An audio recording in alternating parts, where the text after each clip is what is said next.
כל החיים אמרו לך שקולסטרול גבוה זה הבעיה, אבל מסתבר שהוא בכלל הסימפטום, והבעיה האמיתית מסתתרת בהורמון אחד קטן שכנראה לא הכרת.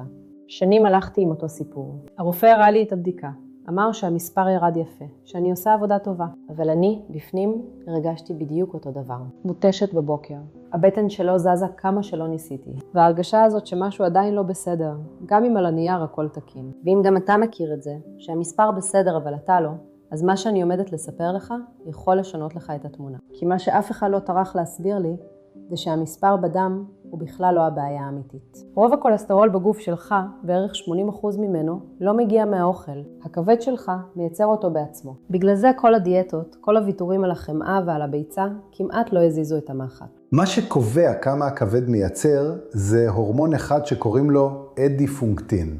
תחשוב עליו כמנצח שקט שמאזן את השומן והכולסטרול בגוף. כשהוא חזק, הכל מתנהל חלק. אבל עם הגיל, ההורמון הזה נחלש. קורס לאט. וכשהוא קורס, הכבד מאבד את הבלמים, מייצר יותר מדי, השומן נדבק לבטן, והמספר מטפס. וכאן הטעות הכי גדולה. הסטטין מכריח את המספר בדם לרדת בכוח.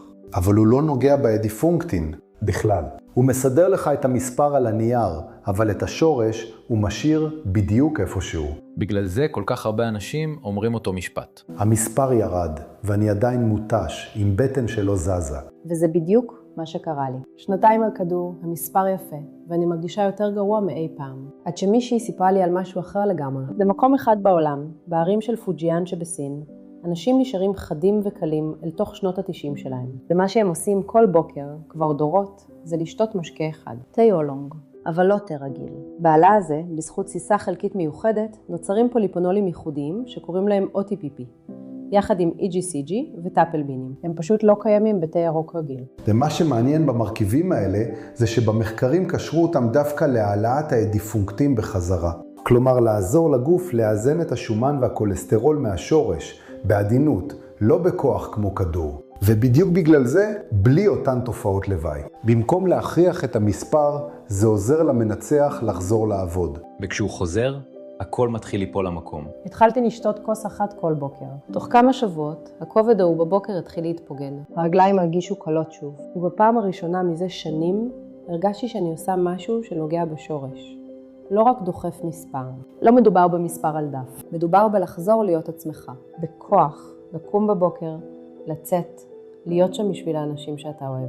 אני יודע שיש ספקנים. גם אני הייתי. אבל כשמבינים איך זה עובד, זה פשוט הגיוני. אבל שים לב לדבר אחד. לא כל אולונג הוא אותו דבר. רוב מה שנמכר בישראל הוא אבק תה ושאריות שאיבדו מזמן את המרכיבים האלה. אם שתית פעם אולונג ולא הגשת כלום, זאת בדיוק הסיבה. העלה שבאמת עובד חייב להיות שלם, לא אבק. לגדול מעל 1,300 מטר, בקור שמכריח אותו לייצר את המרכיבים האלה בריכוז גבוה. המותג היחיד שמצאתי שעושה בדיוק את זה, הוא חברה קטנה בשם קיינה. הם לא קונים ממתווכים. הם עולים בעצמם אל המגדלים בהרים, ומביאים משם עלים שלמים. כוס אחת, כל בוקר.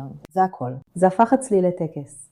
ולראשונה מזה זמן רב, אני לא עוצרת את הנשימה, כל פעם שמגיעות תוצאות הבדיקה. כרגע יש להם מבצע עם הנחה משמעותית, ואחריות החזר כספי מלא ל-90 יום. אתה שותה, אתה נותן לזה זמן, ואם לא הרגשת הבדל, אתה מקבל את הכסף בחזרה. הסיכון כולו עליהם. רק דע שזאת חברה משפחתית קטנה, שמביאה כמות מוגבלת מהערים. המלאי נגמר כל כמה שבועות, וכשהוא נגמר, צריך לחכות למשלוח הבא. אז אם גם אצלך המספר ירד, אבל אתה עדיין מרגיש מותש.